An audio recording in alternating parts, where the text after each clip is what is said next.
Hello and welcome back. Thank you for joining me. This is Just Kay, where we talk about everything that is health. If you're a subscriber, welcome back. If you're new here, thank you for joining us, where we talk about everything that is health. In my last video, which I will pin right here, we talked about practical ways to take care of your spiritual health. And today we're going to discuss some not so practical and some more alternative ways to take care of our spiritual health. And when I say alternative, I just mean not mainstream. Being spiritual healthy is ease of mind, body, and soul. It's encompassing of faith, morals, nature, all of these things. And traditionally, especially if you were raised in my generation, spiritual health just meant the focus was on religion. Today we know that it takes more than that, and those are some of the things we're going to go over. We're going to start with astrology. Don't click off yet. I'm not about to give you any spookism, okay? Your natal chart. Astrology is specifically the stars and the constellations and what they looked like at the time of your birth. And each zodiac sign is ruled by a planet.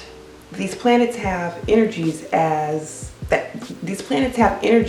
play out depending upon where the sun is placed at a particular time of the month. Many of our ancient African ancestors used astrology as a guide for health, marriage, births. For example, would be the Dogon tribe. The placement of the stars give knowledge to that the energies are playing in a person's life, good or bad, and it allows guidance to help harness the right energies. It is also believed that each zodiac is ruled by certain parts of the body. Let me give you some examples. Aries is said to rule the head, the face, the eyes. Taurus rules the neck, the throat. Gemini rules the arms, shoulders, lungs. Leo rules the cardiac system and the spleen. Scorpio rules the pelvis, the colon. And when I say rules, meaning your zodiac falls under those particular signs, whether it be your sun sign, moon sign, or rising sign, it gives a hint to issues you could have in relationship to those areas. Understanding your zodiac sign is a way to get to know yourself and to get a perspective of the energies that form around you.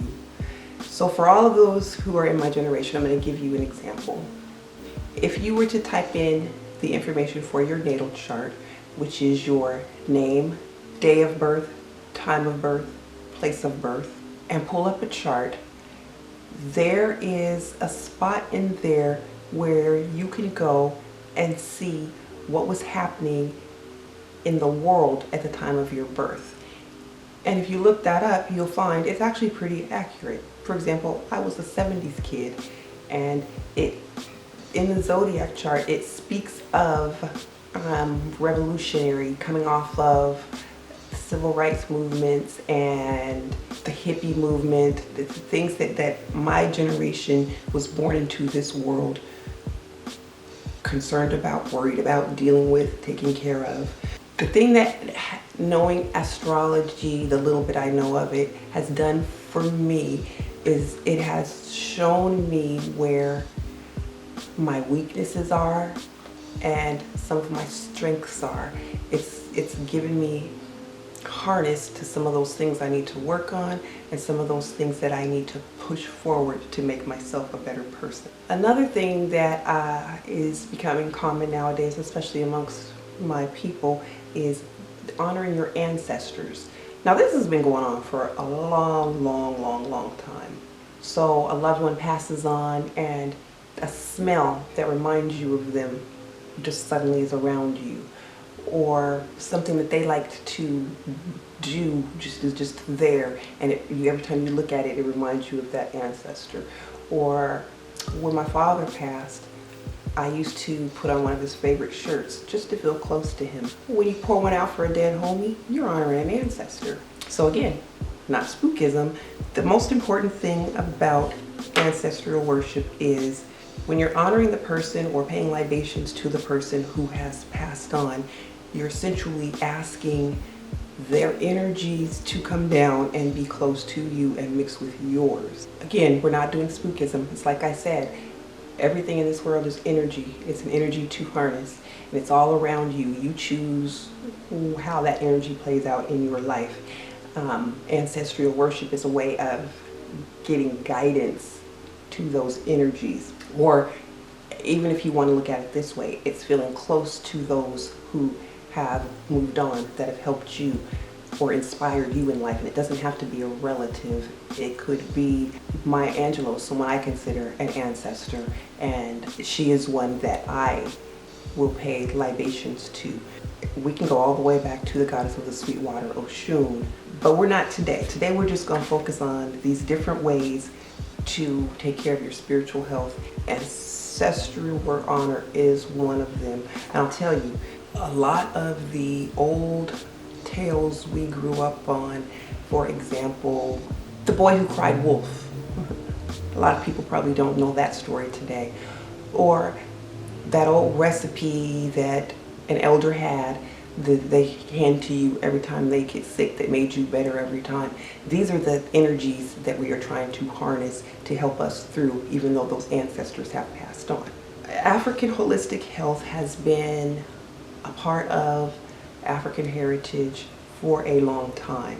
In fact, in African holistic health, there is also the belief of, like I just told you, the ruler of say Aquarius is calves, ankles, bladder. See, so we've touched a little bit on astrology, we've touched a little bit on ancestral worship.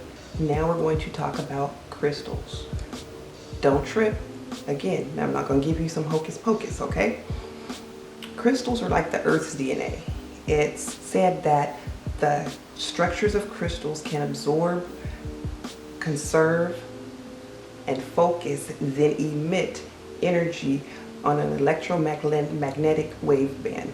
Crystals are often used in healing, decoration, feng shui, many different things that you can do and use crystals for. I'm going to give you an example of a crystal. This crystal is a moonstone. It marks new beginnings. The moon is reflective, and so the point of this crystal is that life works on a cycle, and we're just a part of that cycle. This is a sunstone. The sunstone is an light and inspiring stone. It is said to restore and help nurture you. Now, if we take the health aspect of these stones, the sunstone it helps regulate the nervous system, and it helps with general aches and pains, whereas the moonstone helps with the digestive system, the reproductive system, and helps with insomnia. Another form that is common that people use to aid in their spiritual health is the use of chakras. Don't trip. Tired of telling y'all, don't trip. Just listen. Chakra is a Sanskrit word, and it just means disc or wheel. The thought is you have these little spinning discs of energies throughout the length of your body, and each correspond to certain nerve bundles and organs. It's said that your body functions best when your chakras are opened and aligned and balanced, and that physical and emotional issues can occur when this is not happening. It's disputed about how many chakras are really aligned in a person's body, and I'd like to also point out that chakras exist not only in your body, but on this earth, in this town you live in, etc. But we're going to do the most popular 7 chakras, the ones that you most often hear about, and that is the root chakra, which is at the base of your spine, and that is your foundation. That is where your sense of security comes from. It is also the place, I would say, or the chakra of your reproductive organs. Next comes the sacral chakra, and that is just below your belly button. This is your creative energy, sexual energy chakra. It is how you withstand challenges. It also takes care of your liver, kidneys, and adrenal glands. Now we're going to move up to the solar plexus, and that's in the stomach area. That's where it holds confidence, self-esteem. It also takes care of your stomach and upper abdomen, obviously. Next is your heart chakra, which is like in the center of your chest, near your heart. And that's where your ability to love and show compassion comes from. It is also the place for your cardiac and respiratory. Now we have the throat chakra. Am I telling you this too fast? That is your ability to communicate, and it takes care of your endocrine system. Next we have the third eye chakra. That's between your eyes, and that handles your gut instinct, your imagination. It also takes care of your nervous system, your neural system. And then there's your crown chakra at the very, very top of your head, and that's your spiritual connection to yourself and others, to you and then outside of this world, and that handles your skeleton system. What do you guys think? Are you willing to look into astrology, into chakras, into crystals? How do you take care of your spiritual health? I'm dying to know. For me, it's all about whatever I need to do to be spiritually healthy, and it was first getting a scientific understanding of the things that I was taught for so long that was just rubbish. Before you turn off any of these things, look into your history and understand that a lot of these concepts are where today's concepts come from. Not telling you to believe in them, but I will say this: your spiritual energy is guided by whatever you believe in. Whatever you believe in, stand in it, and it will help you achieve spiritual balance.